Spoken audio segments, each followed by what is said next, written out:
کتاب القانون فی الطب، دا Canon of medicine. یہ قانون کا نام کینن پڑا، انگریزوں نے جو ہے قانون کو کینن بنا دیا اور اس کتاب کا نام رکھا تھا کینن آف میڈیسن. تو یہ اسی امام یہ ابن سینا ہے، اسی نے لکھا ہے، یہ اسی وقت کا اسکالر ہے، یہ بیت الحکمہ کا اور وہی عراق کا پیدا کردہ ہے اور یہ مسلمانوں کی محنت ہے. لیکن آج ہمیں تاریخ نے گمنام کر دیا، ہمیں برگلا دیا، ہم فراموش ہو گئے. اور افسوس کی بات یہ ہے کہ تاریخ نے بھی فراموش ہو گئے، فراموش کر دیا اور ہم بھی جو ہے بھول گئے دنیا میں. ہم نے بھی جو اپنی ڈیوٹی اور ذمہ داری کو چھوڑ دیا.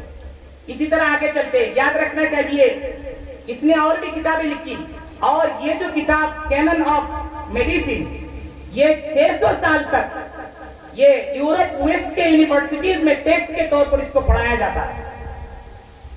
اس کے بعد جو ہے یہ نئی سائنس کی وجودات آئی اور میڈیکل کو جو ہے دوسرے اس کو اجزاء کے طور پر پڑھایا جانے لگا.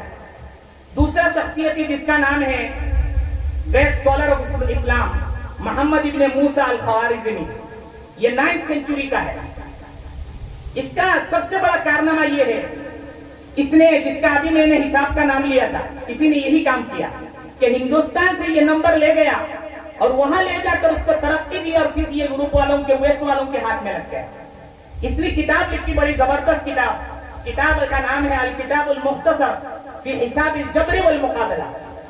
یہ میں آپ کو الجبرا اور الگورتھم یہ دونوں میں دو ورڈ آپ کو یاد دلانا چاہتا ہوں، یہ اسی کے نام کی طرف منسوب ہے. اس کا نام ہے عربی میں اس نے الخوارزمی، اسی کی طرف نسبت کر کے آپ کی جو الگورتھم ہے یاد رکھنا چاہیے. الگورتھم پر بنیاد کر کے آج کے ماڈرن سائنس میں پروگرامنگ کی اور اسی طریقے سے آرٹیفیشل انٹیلیجنس کی، ڈاٹا پروسیسنگ کی، یہ ساری سسٹم اسی پر مبنی ہے، اسی سے ترقی کر کے یہ بنائی گئی ہے. اور اسی طریقے سے اس کا سب سے بڑا شاہکار ماسٹر پیس جو ہے اس کا کارنامہ ہے وہ یہ ہے کہ اس نے ڈیسیمل سسٹم کا ایجاد کیا، ڈیز آف 10 سسٹم. آپ جانتے ہیں اس کو، مجھ سے بہتر آپ جانیں گے.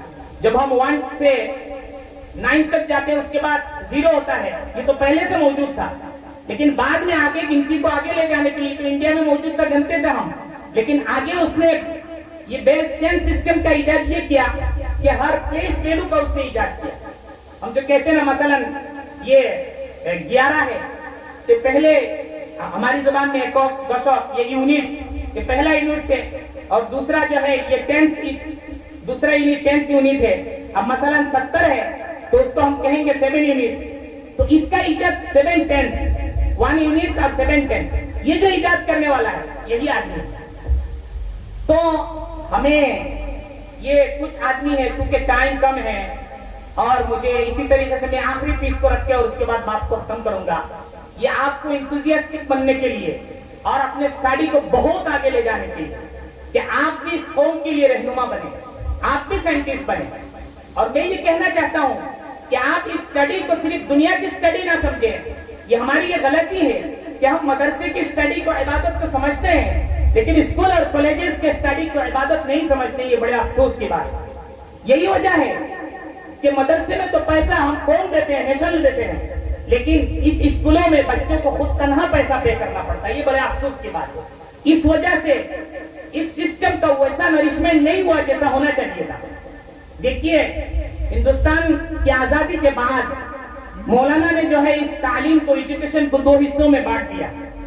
ایک کو ریلیجس اسٹڈی کے لیے الگ کر دیا اور ایک دنیا کی اسٹڈی کے لیے الگ کر دیا. اس کی وجہ یہ تھی تاکہ جو ہے یہ دونوں ایجوکیشن الگ الگ طریقے سے ترقی کرے. تو علماء نے جو ترقی کی، آپ کو ہر گاؤں میں مولانا ملیں گے، ہر مسجد میں امام ملیں گے، ہر مکتب میں پڑھانے والا کوئی ملے گا. لیکن انفارچونیٹلی آئی ہیو ٹو سے دیٹ کوئی گاؤں میں ایسا نہیں ہے جہاں ڈاکٹر ملتا ہو، انجینئر ملتا ہو، پروفیسر ملتا ہو اور وہاں آپ کی ضروریات کے لیے آپ کو ڈاکٹر مل جائے، آپ کی تمام ضرورت پورا ہو. یہ بڑا افسوس کی بات ہے. اس کا مطلب ہے کہ ہم نے ایک فیلڈ میں تو محنت کی لیکن دوسری میں محنت نہیں کی. اس لیے میں کہنا چاہتا ہوں آپ چونکہ ہمارے فیوچر جنریشن ہے، آپ جس طریقے سے مدرسے میں پیسے لگا رہے ہیں، میں نہیں کہہ رہا ہوں زکات کا لگائے، لیکن آپ چندہ ویسے ہی دے جیسے مدرسے میں دیتے ہیں تاکہ یہ بھی ترقی کرے. کیونکہ اس کو بھی بلڈنگ بنانا ہے، اس کو بھی تعمیرات بنانا ہے، اس کو بھی جو ہے یہاں جو ہے اس کے سٹاف اور فیکلٹیز ہیں ان کو بھی پیسہ دینا ہے، ان کو تنخواہ دینا ہے. افسوس لگتا ہے اس وقت جب